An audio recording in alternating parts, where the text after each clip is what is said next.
నా మాట వింటే మీరు బ్రతుకుతారు అన్నారు. చాలా సందర్భంలో ఆ మాటను మనము జ్ఞాపకం చేసుకుంటూ ఉండాలి. ఎందుకంటే దేవుని యొక్క మాట మన బాధల్లో నెమ్మదిస్తుంది, మనల్ని బలపరుస్తుంది, మనల్ని ఓదారుస్తుంది, మన ఓర్పును కూడా తీసుకొస్తుంది.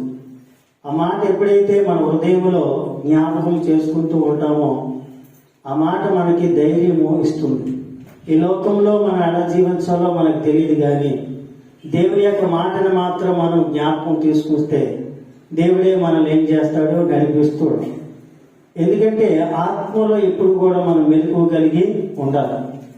దినాలు చెడ్డము కనుక సమయము పోనీగా సద్యం చేసుకోమన్నాడు దేవుడు.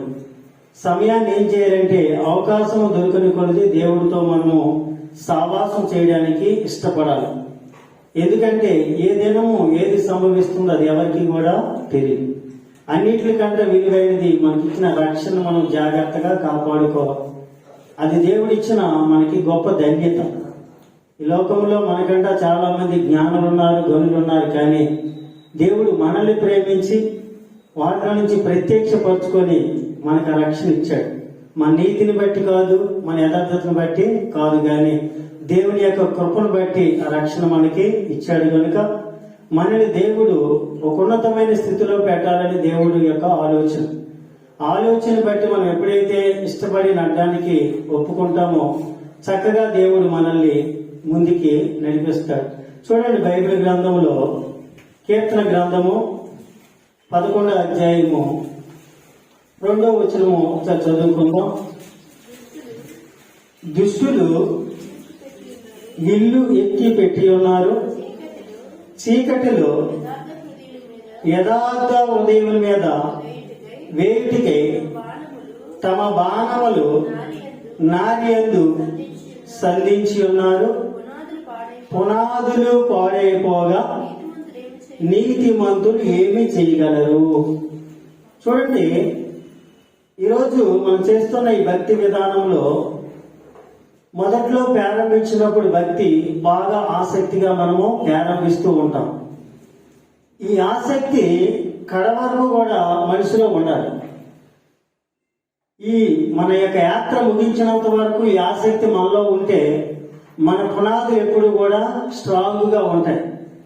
ఒక ఇల్లు కట్టేటప్పుడు పునాదులు ఎంత స్ట్రాంగ్ గా వేస్తారో తెలుసా? ఎందుకో తెలుసా? ఆ పునాదుల మీద ఎంత బిల్డింగ్ కట్టినా అది నిలబడుతుందని ఆసక్తితో ఆశతో వేస్తూ ఉంటారు. అలాగే మనము కూడా భక్తిలో ఒక స్ట్రాంగ్ గా ఉండాలంటే మన పునాదులు స్ట్రాంగ్ గా ప్రభు మీద ఉండాలి. నీతిమంతుడివే కానీ ఒకవేళ నీ పునాదులు పాడైపోతే నీతిమంతులు ఏమి చేయగలరు? ఎలా పాడైపోతే ఈ పునాదులు? ఎలా భక్తులు ఆసక్తి మనకు తగ్గిపోతుంది? ఎలా మనం దేవుడికి దూరం అయిపోం? దుష్టులు ఎప్పుడు కూడా ఏం చేస్తారట? విల్లి ఎక్కి పెట్టి ఉంటారు. ఏ ఇల్లు? మనం కట్టుకున్న ఇల్లు కొరకు దేవుడు మాట్లాడట్లేదు, కానీ ఇదిగో మన హృదయమని ఇల్లు కొరకు దేవుడు మనకి తెలియపోస్తూ ఉన్నాడు. ఈ హృదయంలో దుష్టుడికి ఎప్పుడు కూడా మనం అవకాశం అనేది ఇవ్వకూడదు. ఈరోజు భక్తిలో ఆసక్తిగా నువ్వు ఎప్పుడైతే ముందుకు కొనసాగుతూ ఉంటావో, నడుస్తూ ఉంటావో, దుష్టులు ఆలోచన తప్పు నడవద్దని మన వాక్యం విన్నాం.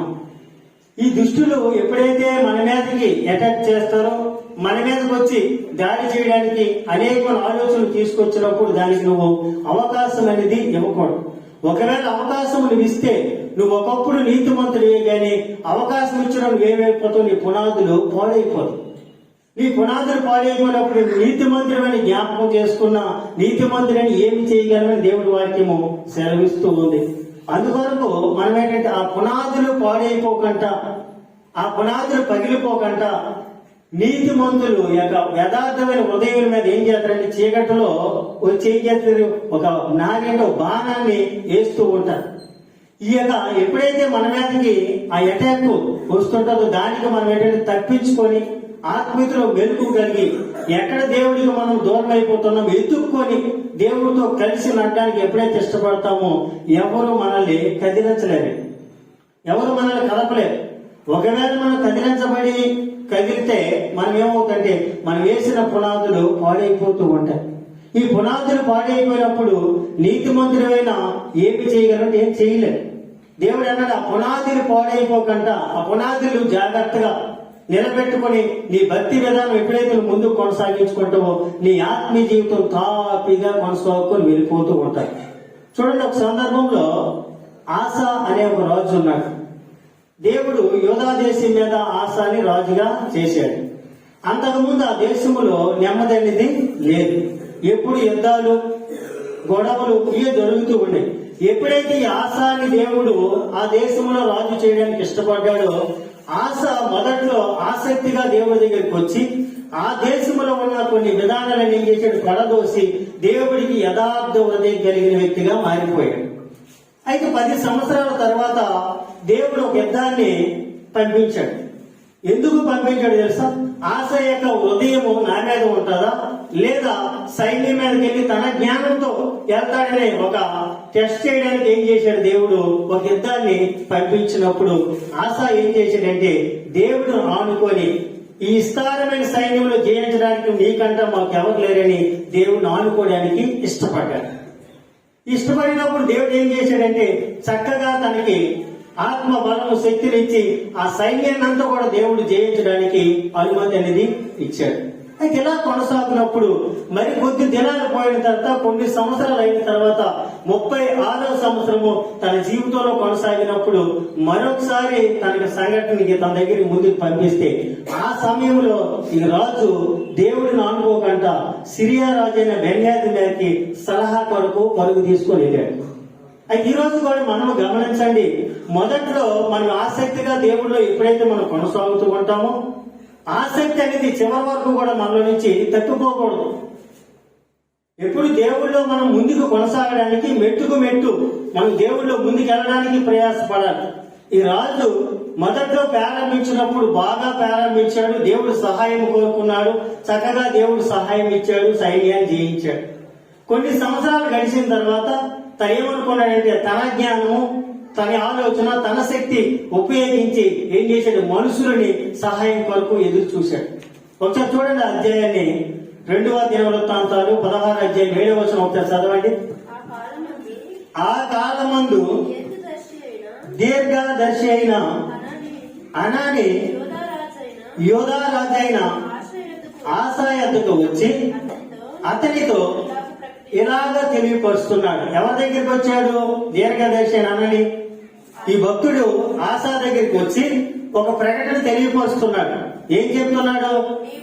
నీవు నీ దేవుడైన యెహోవాను నమ్ముకొనక సిరియా రాజును నమ్ముకుంటేనే సిరియా రాజు యొక్క సైన్యము నీ వశము నుండి తప్పించుకొని పోయిను, విస్తారమైన రథములను గుర్రపు రౌతులు గల కూషీలను అయినను యెహోవా నమ్ముకొనినందున ఆయన వారిని నీ చేతికి ఒకప్పుడు దేవుడు సహాయం కొరకు దేవుడు నమ్ముకుంటే ఇంత సైన్యంలో నీకేమి ఇచ్చాడు? దేవుడు జైలు ఇచ్చాడు. మరి దేవుడి సంగతి ఎరిగావు, దేవుడి శక్తి తెలుసుకున్నావు, దేవుడి గొప్పతనాన్ని తెలుసుకున్న తర్వాత ఈ రోజు అదే సంగతి నీ దగ్గరికి వస్తున్నప్పుడు ఎవరు నమ్మకం? నువ్వు సిరియా రాజు మీద నమ్మకం పెట్టుకున్నావు. ఈ సిరియా రాజు మీద నమ్మకం పెట్టుకున్నావు కనుక వెంటనే దేవుడు ఈ విషయాన్ని చూసి ఎవరిని పంపించాడంటే దీర్ఘదర్శి అయిన అతనిని పంపించి ఆశతో దేవుడు మాట్లాడిస్తూ ఉన్నాడు. చదువుదామా. తన ఎడల యథార్థ హృదయం గలవారి బలపరచుడికై యెహోవా కనుదృష్టి లోకమందు సంచారం చేయుచున్నది. ఈ విషయమందు నీవు మతి తప్పి ప్రవర్తించితివి గనుక ఇది మొదలుకొని నీకు యుద్ధాలే కలుగును. ఈరోజు కుటుంబంలో సంతోషము, ఆనందము, సమాధానం ఎక్కడి నుంచి పోతుందో తెలుసండి. ఒకప్పుడు ఎవరిని దేవుడి మీద నమ్మకం పెట్టుకుని కూర్చుంటారు. కష్టమైనా, నష్టమైనా, బాధ అయినా, ఇబ్బంది అయినా, కరువైనా నా దేవుడు నాకు చెయ్యాలి, నా దేవుడు నాకు ఇవ్వాలి, నా దేవుడు నాకు సహాయం చేయాలని కూర్చున్నా. ఈరోజు ఏం చేస్తారంటే పరిస్థితుల మీదకి నమ్మకం పెట్టుకుని వెళ్ళిపోతూ ఉంటాడు. ఈ రాజు కూడా ఒకప్పుడు దేవుడి ఎడల యథార్థ హృదయం కలిగి ఉన్నాడు. యథార్థ హృదయం కలిగిన ఉన్న రాజు పట్ల దేవుడు ప్రేమ చూపి సైన్యాన్నంతా కూడా జయించడానికి అవకాశం ఇచ్చాడు. కొన్ని సంవత్సరాలు గడిచిన తర్వాత రాజు ఏం చేశాడంటే సిరియా రాజు సహాయం కోరుకొని ఏం చేశాడు, దేవుడిని పక్కన పెట్టాడు. ఈ దేవుడు ఎప్పుడైతే పక్కన పెట్టాడు వెంటనే దేవుడు చూస్తున్నాడు.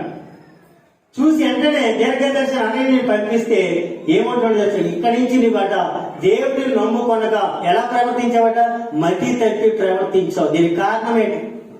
ఈరోజు మనము కూడా గమనించండి, దేవుడిలో ఆసక్తిగా ఉన్నంత కాలము దేవుడితో బాగా వెళతాం. దేవుడి నుంచి ఆసక్తి మనలో తగ్గిపోతే ఎలా ప్రవర్తిస్తామో మనకే అర్థం కాదు. మీరు గమనించండి, ఎప్పుడైనా కొన్ని సందర్భంలో ఎందుకు దేవుడి యొద్ద నుంచి మనం జారిపోతుంటాం, దూరం అయిపోతాం అంటే మతి తప్పి ప్రవర్తించడానికి దినాలు కూడా మన జీవితంలో కూడా ఉంటాయి. ఈ రాజు మతి తప్పి ప్రవర్తించడానికి బైబిల్ వాక్యం చెప్తుంది. ఎందుకు మతి తప్పాడు? ఎప్పుడైతే దేవుడు శక్తిని తెలుసుకొని, దేవుడు గొప్పతనం తెలుసుకొని, దేవుడితో జయం పొందుకున్న తర్వాత కొద్ది దినాలు అయిన తర్వాత అన్ని కష్టాలు పోయాయి, నష్టాలు పోయాయి, మంచి జ్ఞానము, మంచి బలము అన్ని ఎప్పుడైతే తనకు వచ్చాయో దేవుడితో పని ఏం చేశాడు, తన యుద్ధానికి సిద్ధపడిపోయాడు. అందుకు దేవుడి వాక్యం చెప్తుంది, నువ్వు మతి తప్పి ప్రవర్తించావు కనుక ఎక్కడి నుంచి నీకు యుద్ధములే కలుగు. ఎక్కడి నుంచి వస్తాను యుద్ధాలంటే ఎప్పుడైతే దేవుడు అడుగు జాడి నుంచి మనం పక్కకు వస్తామో, దేవుడు నడిపేమి నుంచి మనం పక్కకి వెళ్ళిపోతామో, మన కుటుంబాలు కూడా ఈరోజు ఏమవుతాయి, వచ్చిన సమాధానము తిరిగిపోతుంది. ఇచ్చిన దేవుడు ఆరోగ్యాన్ని ఏం చేస్తాం, మనమే చేతులారా దాన్ని పాడు చేసుకుంటూ ఉంటాం. ఇది దేవుడి బాధ్యత కాదండి. ఈరోజు మనం ఎలా నడుస్తున్నామో, ఆత్మీయ జీవితంలో ఎలా నడుస్తున్నామో మనం జాగ్రత్తగా పరిశీలించుకోవాలి. ఎందుకు నీతిమంతుడైన పునాదులు పాడైపోతే ఏం చేయగలరు? ఆ పునాదులు పాడవకుండా, ఆ పునాదులు పగిలిపోకుండా మన ఆత్మీయ జీవితాలు ఏం చేయాలి, జాగ్రత్తగా మనం కాపాడుకోవాలి. రాజు ఏమైనా మతి తప్పి ప్రవర్తించాడట. మతి తప్పి ప్రవర్తించావు కనుక నీకు యుద్ధములే కలుగునని చెప్పాడు. కలుగును. ఆ దీర్ఘదర్శి అట్లా ప్రకటించినందుకు ఆశ అతని మీద కోప్పడి ఏం పడ్డాడట, కోపం పడ్డాడు. మనకి కూడా చాలా సార్లు ఏమొస్తుంది, కోపం వస్తుంది. అయ్యా నువ్వు దేవుడిలో దూరం అయిపోతున్నావు, అమ్మా నువ్వు దేవుడిలో దూరం అయిపోతున్నావు, ప్రార్థన చేయట్లేదు, వాక్యం చదవట్లేదు, దేవుడి సావాసానికి దూరం అయిపోతుంది చెప్తే ఏమొస్తుంది, మనకి కోపం వస్తూ ఉంటుంది. ఇక్కడ కూడా ఏమొచ్చిందట, రాజుకి కోపం వచ్చిందట. అయ్యా నువ్వు ఒకప్పుడు దేవుడి మీద ఆధారపడ్డావు, ఒకప్పుడు దేవుడు సహాయాన్ని పొందుకున్నావు, ఒకప్పుడు దేవుడు సహాయంతో ఈ సైన్యాన్ని జయించావు, ఇప్పుడెందుకు సహాయం కోరుకోలేదని చెప్తే ఇక రాజుకి ఏమొచ్చిందట, కోపం వచ్చిందట. కోపం వచ్చి రౌద్రము చూపి బందీ గృహం ఏం చేశాడు, అతన్ని వేసేసాడు. ఇదియు కాక ఆశ కొందరిలో బాధ పెట్టాడు. ఒకప్పుడు మొదట్లో ప్రారంభించినప్పుడు ఏం చేశాడు, అందరికీ క్షేమం కొరకు కోరేవాడు, అందరికీ మేలు కోరిన వ్యక్తి కొద్ది సంవత్సరాలు గడిచిన తర్వాత ఏ మేలు కొరకు ప్రజలు నియమించిన ఆ ప్రజలందరి కొరకు ఎలా బాధ పెట్టే వ్యక్తిగా మారిపోయాడు. ఎలా మారిపోయాడండి? ఎప్పుడైనా గమనించాము. ఈరోజు మన ఆత్మీయ జీవితం కూడా ఎలా ఉందో మనం జాగ్రత్తగా పరిశీలించుకోవాలి. ఎందుకో తెలుసా, దేవుడు చెప్తుంది, ఇది దినదినము సాధనము చేసే భక్తి.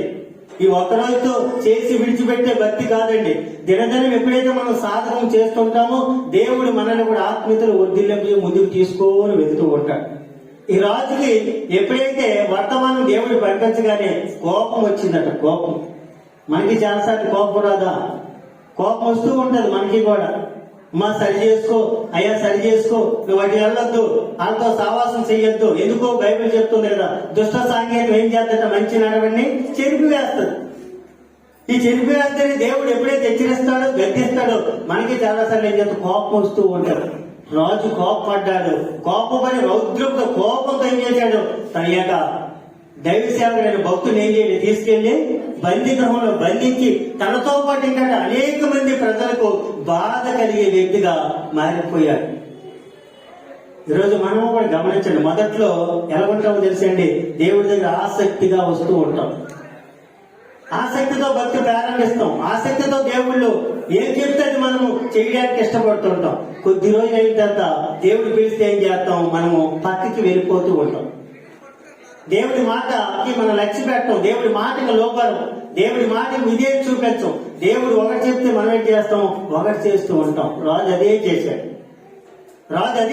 కనుక ఇది మొదలుకొని నీ దేశంలో నీ కుటుంబంలో ఇంతవరకు నెమ్మది కలిగి ఉన్న వ్యక్తివి ఇక్కడి నుంచి నీ జీవితం అంతా కూడా యుద్ధాలు ఎక్కడి నుంచి వచ్చాయి, తనే కోరి తెచ్చుకున్నాడు. అందుకు బాధ పెట్టాడు ప్రజలందరినీ. ఇది కాక ఆశ, చూడమ్మ చదువు ఇంకా మాట ఇంకా కిందకి 39వ సంవత్సరంలో పాదం మీద ఒక జబ్బు పుట్టి బహు బాధపడినను దాని విషయంలో కూడా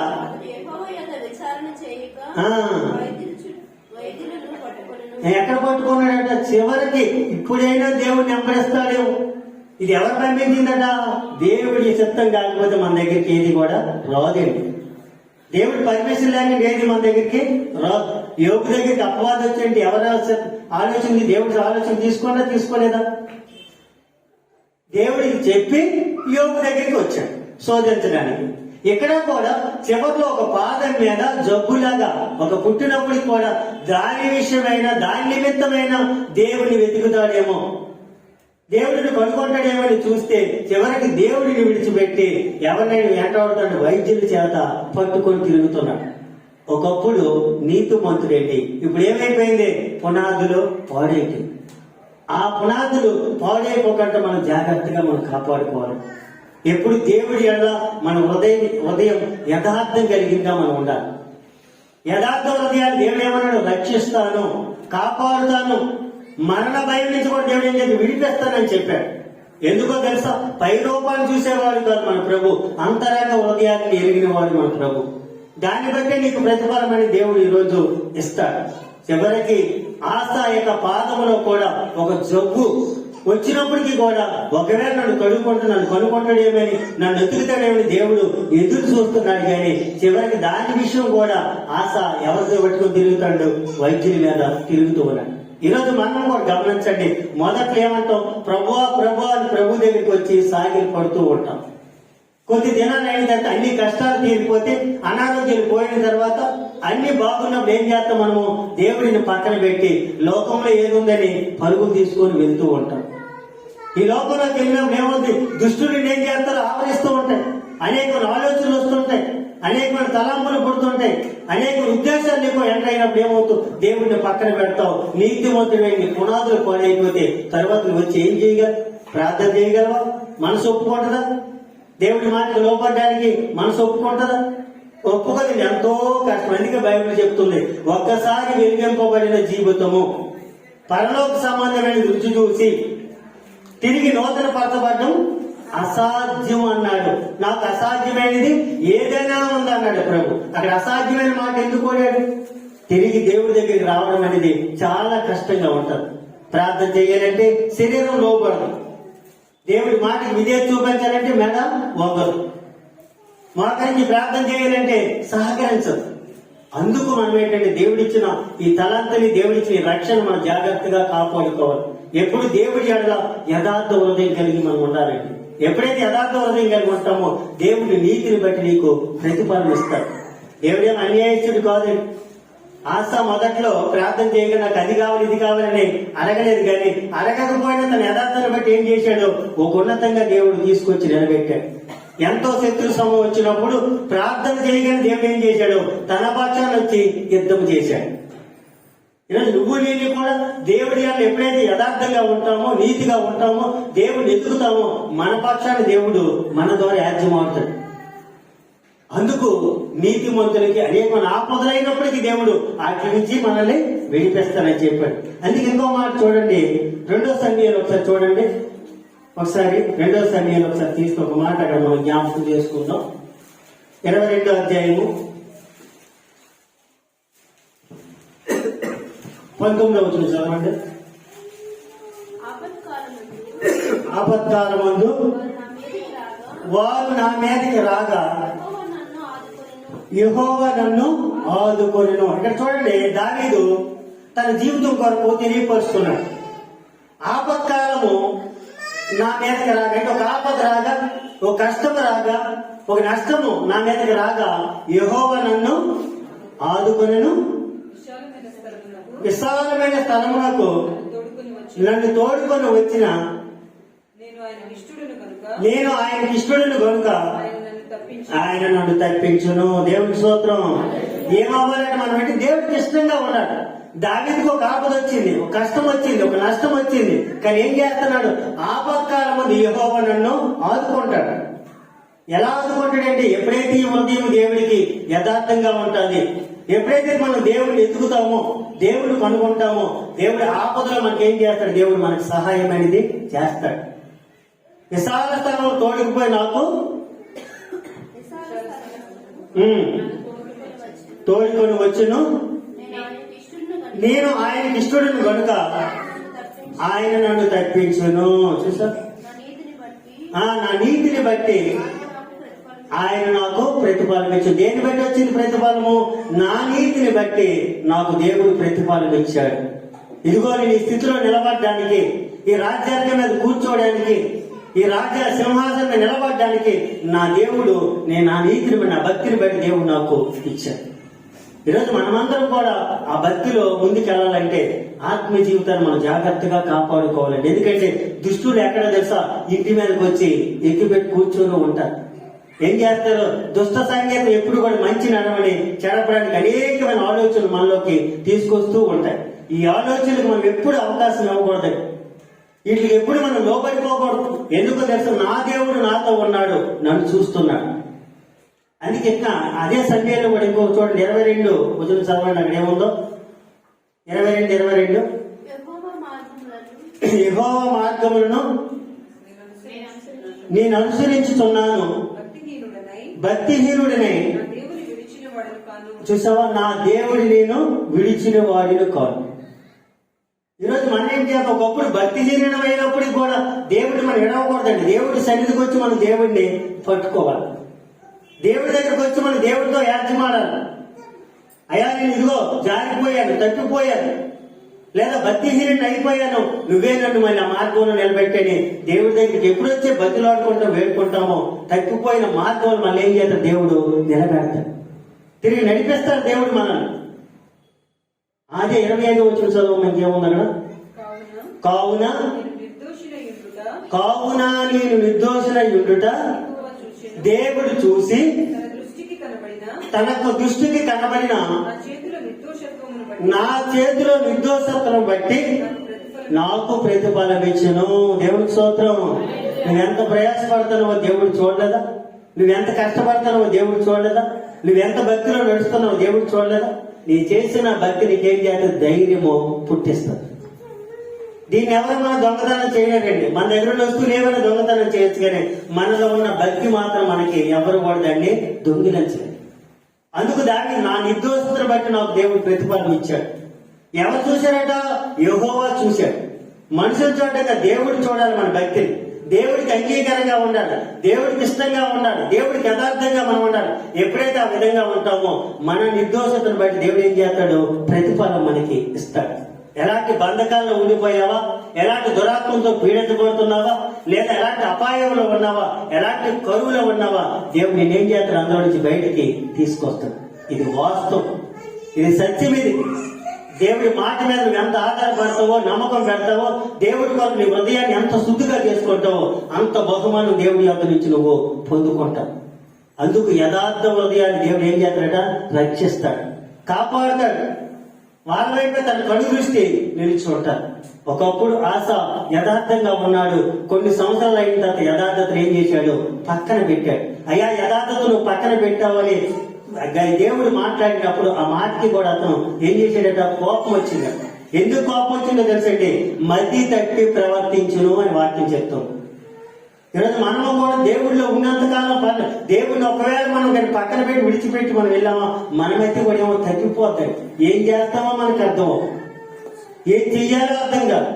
కానీ ఎప్పుడు కూడా ఆ స్థితిలోకి మనము ఎలాగంట దేవుడి యొక్క అడుగుజాడ మనం ఎప్పుడైతే నడుచుకుంటామో, దేవుడితో కలిసి మనం ఉంటామో, దేవుడు మన ఆత్మ జీవితాన్ని ముందుకు అలా తీసుకొని వెళ్ళిపోతాం. దేనికి భయపడిపోవక్కర్లేదు, అధైర్యపడిపోవక్కర్లేదు తెలుసు. ఎందుకంటే మన భక్తిని మనం జాగ్రత్తగా మనం కాపాడుకొని దేవుడి ఎడల మనం యథార్థంగా ఉండట చూసుకొని మన భక్తిలో ముందుకు ఎప్పుడైతే వెళ్తామో ఆటోమేటిక్ అన్ని వెనకాతల పరుగులు తీసుకొని వస్తాయి.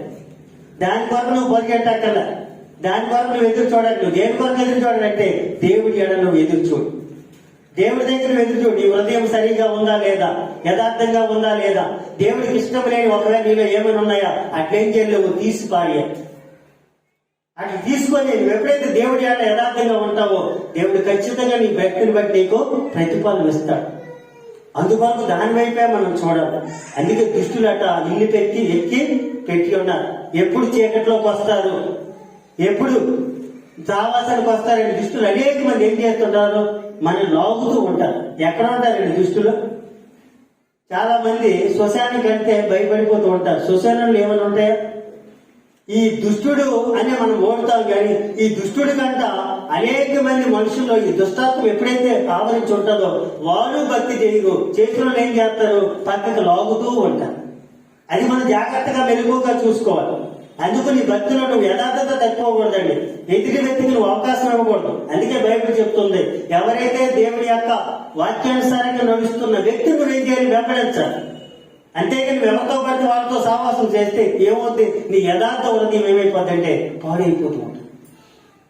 ఆత్మలో మెరుగు కలిగి ఎప్పుడైతే మనం ముందుకు కొనసాగుతామో, భక్తిలో ధైర్యంగా ఉంటామో, నీ నీతిని బట్టి దేవుడు ఏం చేస్తాడు, నీకు ప్రతిఫలం అనేది ఇస్తాడు. అందుకొరకు మనం దేవుడి ఎడల యథార్థంగా ఉండడానికి మనము ఇష్టపడదాం. దేవుడి మాటలు దీవించుడుగాక.